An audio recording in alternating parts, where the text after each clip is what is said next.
आज प्रस्तुत किए गए बजट में वित्त मंत्री निर्मला सीतारमण जी ने एक मिडिल क्लास को बहुत बड़ी राहत देने का काम करा है। उन्होंने जो टैक्स की दो स्लैब थे, पुराना और नया, तो नया स्लैब जिसमें 7 लाख तक की आय पर टैक्स 0 था, उसको बढ़ाकर 7 लाख से 12 लाख कर दिया। 12 लाख होने के बाद अगर आपकी इनकम 1 लाख रुपए महीना तक है तो आपको 0 रुपए इनकम टैक्स देना पड़ेगा, सब्जेक्ट टू कि आपकी कोई स्पेशल इनकम ना हो, जैसे कैपिटल गेन वगैरह में, क्योंकि रूल 87A की जो रिलीफ है वो रिलीफ यहाँ पर काम नहीं करती। पिछले साल इस पर बहुत झगड़ा भी हुआ, मामला बॉम्बे हाई कोर्ट तक चला भी गया, लेकिन इस बार उन्होंने बजट भाषण में ही क्लैरिटी कर दी कि 87A की रिलीफ स्पेशल इनकम्स पर काउंट नहीं होगी, वहां पर नहीं मिलेगी।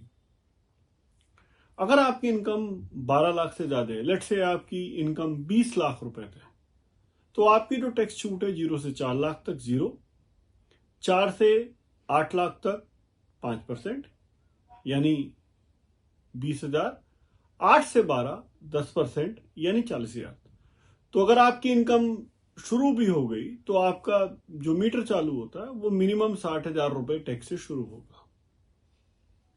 और जो सैलरीड एम्प्लॉय है, जो सैलरी क्लास है, उसके लिए टैक्स की छूट जो है वो 12,75,000 तक बन जाती है, क्योंकि 75,000 की उसको स्टैंडर्ड डिडक्शन भी मिल सकती है।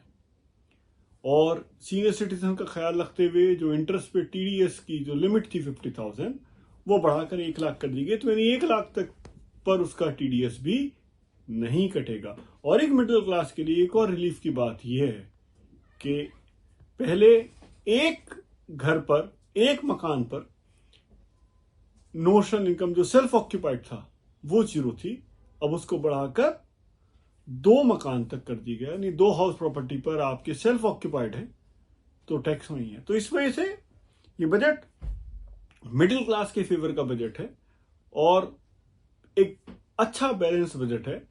कुल मिलाकर मिडिल क्लास के फायदे का ये बजट साबित होने वाला है, क्योंकि उनके हाथ में, हर आदमी के हाथ में 2,000, 4,000, 5,000 रुपए तक बचेंगे। धन्यवाद, थैंक यू।